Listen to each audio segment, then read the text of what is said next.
नमस्कार, मी महिमाच रेसिपीमध्ये तुमचं स्वागत आहे। तर आज आपण मस्त चटपटीत असे फिश फ्राय बघणार आहोत। तर त्यासाठी मी इथं 1 किलो मासे घेतलेले आहेत, ते स्वच्छ धुवून घेतले।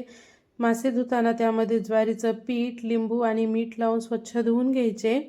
तर इथे सुरुवातीला मी 1 चमचा मिरची पावडर घेतलेली आहे, त्यामध्ये 1 छोटा चमचा हळद घेतलेली आहे आणि चवीपुरतं मीठ घ्यायचं। आता त्यामध्ये अद्रक, लसूण आणि कोथिंबीरची पेस्ट घेतलेली आहे। आता हे छान मिक्स करून घेऊ आपण।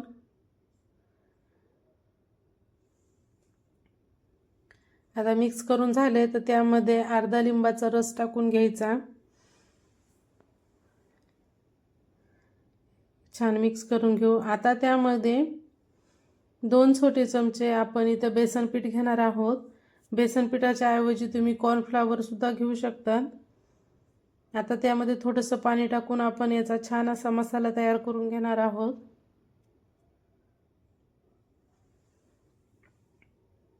तर इथे आपला माशाला लावण्याचा मसाला तयार झालेला आहे। तर इथे तुम्ही बघू शकता की एक पिसाला मी मसाला लावून घेत आहे। अशाच प्रकारे आपल्याला सगळ्या पिसांना मसाला लावून घ्यायचा आहे, म्हणजे माशाच्या सर्व बाजूंनी मसाला जातो। इथे बघा, अशा प्रमाणे मसाला लावायचा। इथे सगळ्या माशांना मसाला लावून मी 5 ते 10 मिनिट साईडला ठेवून देणार आहे, म्हणजे मसाला माशांच्या आतपर्यंत छान मुरला जातो।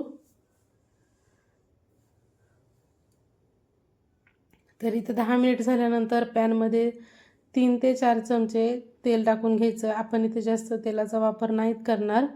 तर तेल छान गरम झालं की हे माशाचे एक पीस आपण तेलामध्ये अलगद असे सोडणार आहोत। तर इथे तुम्ही बघू शकता की हळूच सोडायचं, जेणेकरून तेल आपल्या हातावर उडणार नाही। इथं अशाच प्रकारे सर्व पीस मी तेलामध्ये टाकलेले आहेत। आता आपण 3 ते 4 मिनिट लो फ्लेमवर एका साईडनं छान असे खरपूस तळून घेणार आहोत। तर तुम्ही बघितलंच असेल की हे मासे बनवायला किती सोपे आहेत, एकदम झटपट बनल्या जातात आणि तेही चटपटीत। आपण जास्त याला रवा वगैरे टाकून मस्त तळणार नाहीत,